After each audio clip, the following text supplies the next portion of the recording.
ఇప్పుడు ఆనాటి ప్రభుత్వం రాష్ట్రంలో కమ్ముకుపోయిన చీకటి లాగుండేది. ఇప్పుడు చంద్రబాబు నాయుడు గారు వచ్చిన తర్వాత చీకటి రాజ్యానికి వెలిగిచ్చే పరిస్థితులు అవుతుంది. మరి ఆనాడు సీఎం గారు ఆయన ప్యాలెస్ నుంచి బయట వచ్చే పరిస్థితి అయితే లేదు. ఎక్కడన్నా చూసారా? 5 ఏళ్ళ పరిస్థితులు ఎక్కడ లేదు. మరి ఈనాడు చంద్రబాబు నాయుడు గారు ఒక పింఛను ఇవ్వడానికి ఒక సీఎం చరిత్రలో ఎక్కడా లేని విషయం. ఒక పింఛను ఇవ్వడానికి ఒక సీఎం రావడం అనేది చరిత్రలో ఎక్కడ కానీ లేని విషయం. దీన్ని చూసి అర్థం చేసుకోవచ్చు చంద్రబాబు నాయుడు గారి పరిస్థితి, పాలన ఏ విధంగా ఉంటుంది, పరదాలు కట్టుకొని తిరిగే ముఖ్యమంత్రి గారి పాలన ఏ విధంగా ఉంటుంది ప్రజలందరూ ఇప్పుడు గుర్తించారు. కాబట్టి 11 స్థానాలకు మాత్రమే వాళ్ళు పరిమితం చేసి ఊహించని రీతిలో తెలుగుదేశం పార్టీకి అక్కడ మెజారిటీని తెచ్చిపెట్టడం జరిగింది. మంచిదండి. ఇప్పుడు రాష్ట్రంలో పుష్కలంగా ఇసుకుంది, ఆ విషయం అందరికీ తెలుసు.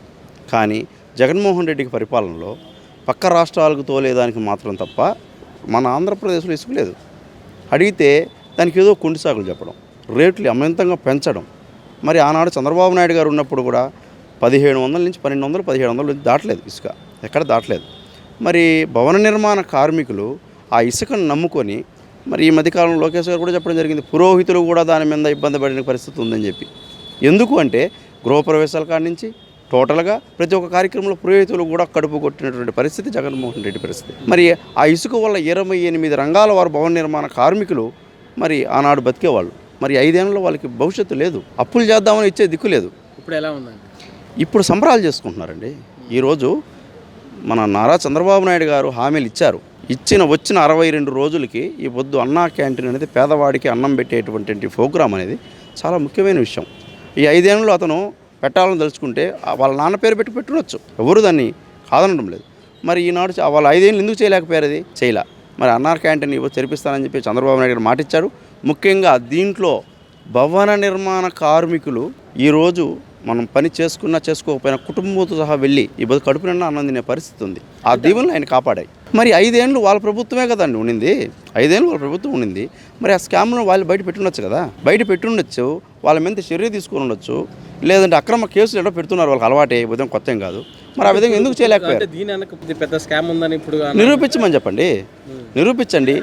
ఎప్పుడో కూడా కానీ మచ్చలేని చంద్రుడు చంద్రన్న, అది లోకం సత్యమెరిగిన జగం. అది ఈనాడు నువ్వు ఏ విధంగా పరిపాలన చేశావో, ఏ విధంగా నేను జనాలు తరిమి కొట్టారో రాష్ట్రం మొత్తం తెలిసింది. మరి ఇంకా కూడా కల్లిబొల్లి మాటలు చెప్తే నమ్మే పరిస్థితుల్లో ప్రజలు లేరు. నమ్మకం అండి. ఒక ఇంటి పెద్దను చూసి ఆ ఇంటికి రావాల్సినటువంటి విధి విధానాలు, ఒక అప్పు అనుకుందాం, ఒక కుటుంబానికి ఒక అప్పు తెచ్చుకోవాలని ఇంటి పెద్దను నమ్మిస్తారు. మరి 5 ఏళ్ల పరిపాలనలో మీకు పెద్ద ఎవరో తెలియదు, అప్పిచ్చే పరిస్థితికి నమ్మకాలు లేవు, ధైర్యం లేదు. ఉన్న కంపెనీలను సైతం తరం కొట్టే ప్రయత్నం చేశారు. కొత్త కంపెనీలు కదా దేవుడిరుగా, ఉన్న కంపెనీలే బయటకు తరం కొట్టి చేశారు. మరి ఏ విధంగా నమ్మొస్తారు? ఈరోజు చంద్రబాబు నాయుడు గారు సైన్ చేసిన వెంటనే ఇప్పుడు 62 రోజుల పరిపాలనలో కొత్త కంపెనీలు పరిగెత్తుకుంటూ వస్తున్నాయి. నమ్మకం, ఒక ధైర్యం.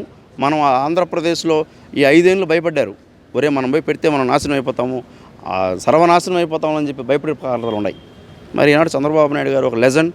ఈరోజు ఆయన రావడంతో మళ్ళీ కొత్తగా అమావాస్య వీడినటువంటి సంతోషం తిరుపతి ఆంధ్రాలో. తప్పులేదండి. గత ప్రభుత్వంలో మీరు అడుగుండొచ్చు, కానీ తెచ్చుకోగలిగారా అంటే నమ్మకం లేదు, వాళ్ళకి నమ్మకం లేదు. మీ మీద నమ్మకం లేదు కాబట్టి మీరు ఉన్నప్పుడు వాళ్ళు రాలా. ఈరోజు చంద్రబాబు నాయుడు గారి మీద నమ్మకం ఉంచారు కాబట్టి ఈరోజు ఆంధ్రప్రదేశ్కి పరుగులు తీస్తున్నాయి. అదేవిధంగా కూడా ఈ 5 ఏళ్ళ పరిపాలనలో వాళ్ళు 5 ఏళ్ళ పరిపాలన చేసి 60 ఏళ్ళు వెనక్కి దోశారు. మరి చంద్రబాబు నాయుడు గారు ఈ 5 ఏళ్ళ పరిపాలనలో దాదాపు 60-70 ఏళ్ళు ముందుకు తీసుకునే ప్రయత్నం అయితే చేస్తారు ఆయన. చాలా బాగుందండి, అద్భుతంగా ఉంది. చాలా వ్యత్యాసం ఉందండి. ఎంత వ్యత్యాసం అంటే ఒక సామాన్యుడు బతకడానికి, ఒక అధికార ప్రతినిధి బతకడానికి ఉన్నంత తేడా ఉంది. ఎందుకు లేదు తేడా? ఇచ్చిన హామీలు అమలు చేయలేదంటే గత ప్రభుత్వంలో కూడా ఆ వైసీపీ ప్రభుత్వం వచ్చినప్పుడు కూడా 8 నెలల తర్వాతే ఇచ్చిన హామీలు పూర్తి చేశారు. ఈ ప్రభుత్వం కూడా కొంచెం టైం అడుగుతుంది. ఈ సమయం ఇస్తే సమయాభావం వల్ల ఖచ్చితంగా పూర్తి చేస్తామని అంటున్నారు బాబు గారు కూడా. సొల్లు హామీలు కాదండి. చంద్రబాబు నాయుడు గారు అనేవారు మొదటిసారి ముఖ్యమంత్రి అవ్వలేదు. 40-35 ఏళ్ళుగా ఆయన రాజకీయాల్లో ఉన్నారు. ఆయన అనుభవం గల వ్యక్తి. ఖచ్చితంగా ఇచ్చిన హామీలు ఖచ్చితంగా పూర్తి చేస్తారు. ఆయన విజనరీ. ఆ పథకాలు అనేవి ఖచ్చితంగా ఆయన చేయగలిగితే చెబుతాడు, చెప్పింది ఖచ్చితంగా చేస్తాడు. రాష్ట్రంలో రెడ్ బుక్ పరిపాలన సాగుంటే ఈరోజు వైసీపీ చాలామంది ప్రజాప్రతినిధులు జైల్లో ఉండేవాళ్ళు. రెడ్ బుక్ పరిపాలన ఎటువంటి పరిస్థితుల్లో జరగట్లేదు, సంక్షేమ పరిపాలనే జరుగుతుంది. ఎక్కడ చూసినా కూడా చంద్రబాబు గారు ప్రజల కోసం పాటుపడుతున్నారే తప్ప పక్షపాత వ్యవహారంగా పాటుపడతలేదు. అలాంటి పరిపాలన జరగడం లేదు. లాండ్ ఆర్డర్ సరిగా లేదని ఎలా అంటారండి? ఈరోజు చూడండి, ఎక్కడ పెట్టినా ఏ స్టేషన్ పెట్టినా లంచాలు తీసుకునే ఆఫీసర్స్ లేరు. ప్రజల కోసం పాటుపడే ఆఫీసర్సే తప్ప, లాండ్ ఆర్డర్ తప్ప లంచాల కోసం వెళ్ళే ఆఫీసర్స్ లేరు. అదంతా అపోహ మాటలు. మన ఈ తెలుగుదేశం పార్టీ మీద బురద చల్లే ప్రయత్నాలు తప్ప ఏమీ లేదు. ఆయన ప్రతిపక్ష హోదా రాదని ఆయనకు తెలియదా అండి? ఇప్పుడు 5 ఏళ్ళు సీఎంగా చేసిన జగన్మోహన్ రెడ్డి గారు ఆయనకి ప్రతిపక్ష హోదా రావాలంటే ఎన్ని సీట్లు కావాలో తెలియదా? ప్రతిపక్ష హోదా కావాలి అని అంటే నువ్వు అసెంబ్లీకి వెళ్ళాలి అని మీరు అనుకున్నప్పుడు ప్రతిపక్ష హోదా కావాలంటే మీరు ప్రజలకు మంచి చేసి ఉండాలి.